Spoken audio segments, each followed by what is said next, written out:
Deputy CM Pawan Kalyan గారు తను ఏ విషయాన్నైనా కూడా కనిపెడతా ఉంటారు. ఒక కంట ఆలోచిస్తా ఉంటారు. అది గొప్పది అని తెలిస్తే, అది ఖచ్చితంగా ఒక వినూత్నమైన ప్రయోగం అని తెలిస్తే మాత్రం ఖచ్చితంగా వాళ్ళని ఎంకరేజ్ చేయడం జరుగుద్ది. అంటే ఎవరైనా కానీ, ఏదైనా సాధించినా కానీ, లేదనంటే ఏదైనా కనిపెట్టినా కానీ పవన్ కళ్యాణ్ గారు తన వంతు సాయంగా ప్రోత్సాహం అనేది కల్పించడం జరుగుద్ది. అయితే తాజాగా చూసుకుంటే పవన్ కళ్యాణ్ గారు బ్యాటరీ సైకిల్ తయారు చేసిన విజయనగరం జిల్లాకి చెందిన కొత్త వలస అనే గ్రామానికి చెందిన రాజాను సిద్ధు అనే ఒక ఇంటర్మీడియట్ స్టూడెంటు తను కాలేజీకి వెళ్ళడానికి డైలీ నడిచి వెళ్ళడంతో, బస్కి వెళ్ళడంతో ఇబ్బంది అవుతుందని చెప్పి ఒక సైకిల్ని దాన్ని మోడిఫికేషన్ చేసి ఒక బ్యాటరీ సైకిల్ కింద మార్చడం జరిగింది. దాదాపుగా 3 గంటల సేపు దానికి ఛార్జింగ్ పెట్టినట్లయితే 80 కిలోమీటర్ల వరకు కూడా ప్రయాణించే అవకాశం ఉండేటట్టు ఆ సైకిల్ అయితే మోడిఫికేషన్ చేయడం జరిగింది. అయితే ఆ సిద్ధు అనే వ్యక్తి ఇంటర్మీడియట్ సెకండ్ ఇయర్ చదువుతున్న ఈ సిద్ధు అనే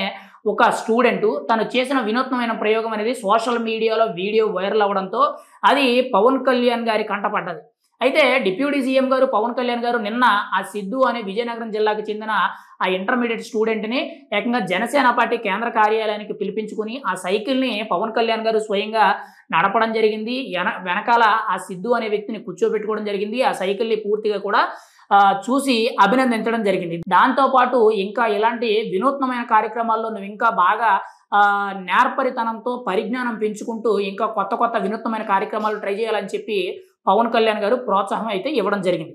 అయితే దాంతోపాటు ఒక ₹1,00,000 ఆర్థిక సాయం అనేది కూడా పవన్ కళ్యాణ్ గారు అయితే చేయడం అయితే జరిగింది. ఇక్కడ పవన్ కళ్యాణ్ గారు సైన్స్ అండ్ టెక్నాలజీ అనేది ఆయన శాఖల్లో ఒక భాగం కాబట్టి ఇటువంటి వినూత్నమైన కార్యక్రమాలు ప్రోత్సహించడంలో గతంలో కూడా కొన్ని ఆయన ఆల్రెడీ చూశారు, ప్రోత్సహించారు. వాళ్ళకి కొద్దిగా ఆర్థిక సాయం చేయడం జరిగింది. ఇప్పుడు కూడా విజయనగరం జిల్లాకి చెందిన ఒక ఇంటర్మీడియట్ సెకండ్ ఇయర్ చదువుతున్న సిద్ధు అనే స్టూడెంట్ని అయితే పవన్ కళ్యాణ్ గారు పిలిపించుకొని మరీ కూడా ఆ సైకిల్ని తొక్కి దాంతోపాటు ఫోటోలు కూడా దిగి ఆ విద్యార్థికి ₹1,00,000 ఆర్థిక సాయం చేయడం అయితే జరిగింది. ఏది ఏమైనా సరే ఒక విద్యార్థిలో ఉన్న తనకున్న నేర్పరితనాన్నే కానీ, తనకున్న ఏదైతే ఒక టెక్నికల్ అనుభవం ఉందో దాని మీద ఉన్న తనకున్న పట్టు ఏదైతే ఉందో దాన్ని ఇంకొంచెం పెంపొంచే విధంగా, తనకి ఇంకొంచెం సహాయం అందించే విధంగా తనని ప్రోత్సహించడం జరిగింది. ఏది ఏమైనా సరే పవన్ కళ్యాణ్ గారు సైన్స్ అండ్ టెక్నాలజీలో కూడా గతంలో మనం చూసాం.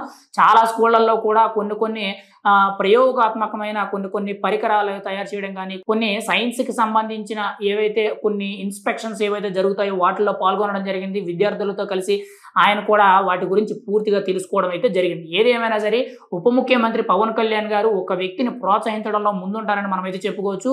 అది సాధారణ వ్యక్తి అయి ఉండొచ్చు, లేదంటే ఇలాంటి చదువుకున్న వ్యక్తులు అయి ఉండొచ్చు, ఈవెన్ ఫిల్మ్ ఇండస్ట్రీకి సంబంధించిన వ్యక్తులు అయి ఉండొచ్చు. ఎవరైనా కానీ ఖచ్చితంగా తన వంతు సాయంగా, తన వంతు కొంత ప్రోత్సాహం అనేది, కొంత సపోర్ట్ అనేది ఇవ్వడం అయితే జరుగుతుంది.